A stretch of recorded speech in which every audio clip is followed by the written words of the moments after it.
Hello guys, इस video में हम वो 5 ऐसी चीज़ें देखेंगे जिसने अलेक्जेंडर द ग्रेट को एक महान योद्धा विश्व भर में बनाया। पहली खूबी जो उसके पास थी वो है कंपेलिंग विजन।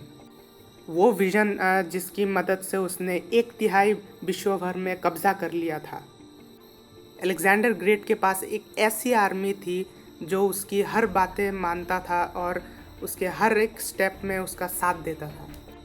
दोस्तों, अलेक्जेंडर द ग्रेट का सेल्फ बिलीफ इतना बड़ा था कि बचपन में जब उसके माता पिता ने उसे कहा कि आपको विश्व भर में एक महान एम्पायर खड़ा करना है, और उसने वो करके दिखाया जब वो 19 साल के थे और उनके पिताजी का देहांत हो गया था, और 10 साल में ही उसने ऐसा साम्राज्य खड़ा कर दिया कि दुनिया देखती रह गई। दोस्तों, इससे हम ये सीख सकते हैं कि अगर किसी इंसान के पास विज़न अच्छा है तो वो कुछ भी कर सकता है, चाहे वो बिजनेस हो, स्टडी हो या फिर कोई और काम। आपके पास वो सेल्फ बिलीफ और सेल्फ कॉन्फिडेंस है तो आप दुनिया जीत सकते हैं। दूसरी खूबी जो अलेक्जेंडर द ग्रेट के पास थी वो थी एक वेल राउंडेड आर्मी। उन्होंने एक ऐसा आर्मी बनाया जो कि कमिटेड था, जिनकी स्ट्रेंथ और वीकनेस अलेक्जेंडर को पता थी, और वो हर एक सोल्जर को एक ऐसी पोजीशन में डाल देते थे जो कि उसके लिए बहुत अच्छी हो और उसके एबल हो। दोस्तों, अलेक्जेंडर द ग्रेट इतने महान थे कि उनकी एक इशारे से लाखों सैनिक खड़े हो जाते थे। उनके पास इतनी बेहतरीन लीडरशिप स्किल्स थी जिसके तहत उन्होंने लाखों सैनिक को अपने साथ इतने सालों तक और इतने लंबी समय तक अपने पास रखे। इससे हम ये सीख सकते हैं कि अगर कोई इंसान एक बढ़िया सफल एंटरप्रेन्योर बनना चाहे तो उसके पास एक बढ़िया टीम होनी चाहिए। वो हर एक इंसान को एक ऐसी पोजीशन में डाल दे कि वो उसका मैक्सिमम आउटपुट उस इंसान से ले सके और एक बढ़िया एग्जीक्यूटिव टीम खड़ा कर पाए। दोस्तों, तीसरी चीज़ जो अलेक्जेंडर द ग्रेट के पास थी वो थी इन्वेस्टमेंट पॉलिसी, जो कि एक बहुत ही बेहतरीन पॉलिसी थी। उन्होंने ट्रेनिंग एंड डेवलपमेंट में इतना इन्वेस्ट किया कि उनकी आर्मी के पास बढ़िया से बढ़िया उपकरण आने लगे और वे बेहतरीन वार टेक्निक्स सीखते रहे।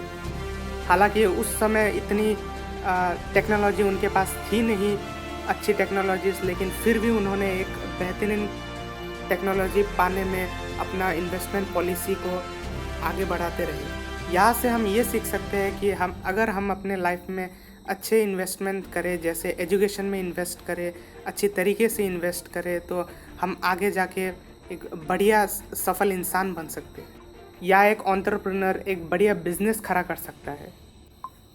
चौथी बड़ी चीज़ जो अलेक्जेंडर द ग्रेट के पास थी वो थी स्ट्रेटजी या फिर रणनीति।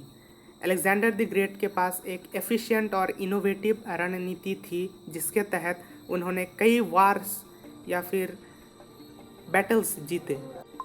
दोस्तों, उसी तरह हमें हमारा स्ट्रेटजी या फिर एक एंटरप्रेन्योर का जो स्ट्रेटजी होता है वो हमेशा अपडेट करते रहना चाहिए समय दर, और हमें ये समझना चाहिए कि हर एक लीडर का जो स्ट्रेटजी होता है वो यूनिक होता है और वो खुद की स्ट्रेटजी होती है।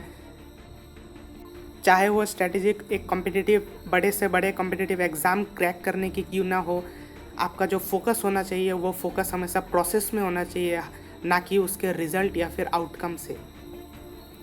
पांचवी चीज़ जो अलेक्जेंडर द ग्रेट से हम सीख सकते हैं वो है कंसोलिडेट गेन्स। हम सभी जानते हैं कि 32 वर्ष की उम्र में अलेक्जेंडर द ग्रेट का देहांत हो गया था। हालांकि उस समय तक उन्होंने बहुत राज्य जीत चुके थे। हालांकि उसके देहांत के बाद उनकी जो एम्पायर थी वो टूटने लगी थी, सिविल वार्स हो रहे थे।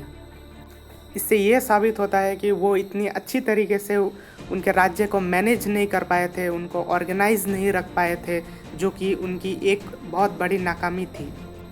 इससे हम ये सीख सकते हैं कि अगर कोई एक एंटरप्रेन्योर को बहुत अच्छी गेन मिलती है तो उसकी मैनेजमेंट इतनी ताकतवर होनी चाहिए कि वो उस प्रॉफिट या गेन को आगे यूज़ कर सके, और ना कि उस गेन को खाली छोड़ दिए।